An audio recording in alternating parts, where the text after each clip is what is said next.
राम नारायण राम। जब मानिस राम नारायण रामलाई आह्वान गर्छ तब उसले सम्पूर्ण ब्रह्माण्डमा वास गर्ने जीव जन्तुहरूलाई पनि आह्वान गरेको हुन्छ।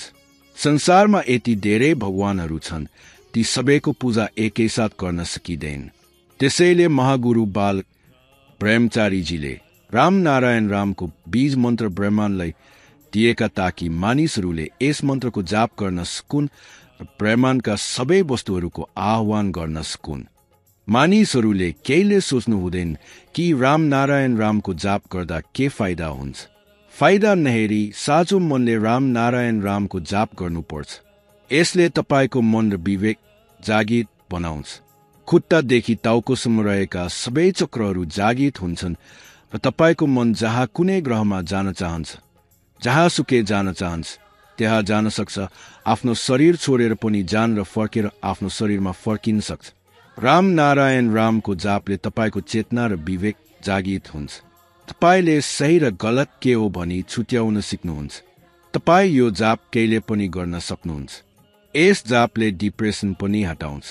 मानिसहरूले प्रकृतिका नियमहरूलाई मान्नुपर्छ, ग्रन्थहरूमा लेखिएका शब्दहरूलाई होइन, किनभने ती मानिसहरूले नै लेखेका हुन्। ती सबै मानव रचना हुन्। परमेश्वर त सबैको भित्र छ। माटोका प्रत्येक कणमा बस्छ हावा, पानी सबै ठाउँमा छ।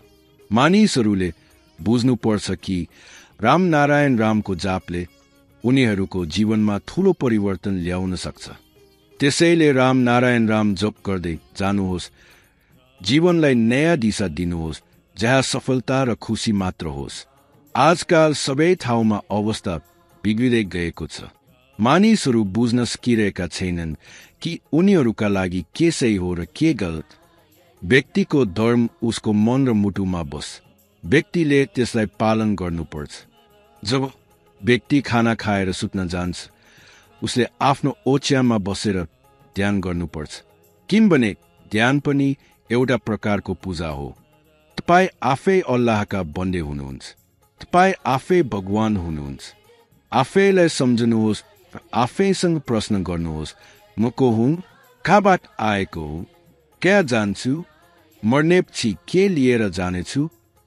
ध्यान गर्नुहोस्। यसले तपाईँलाई उज्यालो बनाउनेछ, ज्ञानी बनाउनेछ र ऊर्जा दिनेछ। आजको परिवेशमा अत्यावश्यक छ कि हामी राम नारायण राम नामसँग जोडियौं, किनभने यही एकमात्र नाम हो जुन तपाईँको जटिल जीवनलाई सही दिशा दिन्छ। जब व्यक्ति राम नारायण रामसँग जोडिन्छ, जीवनलाई नयाँ दृष्टिकोण प्राप्त हुन्छ। यही नयाँ दृष्टिकोणले हामीलाई नयाँ ऊर्जा दिन्छ, जीवन सफल बनाउँछ।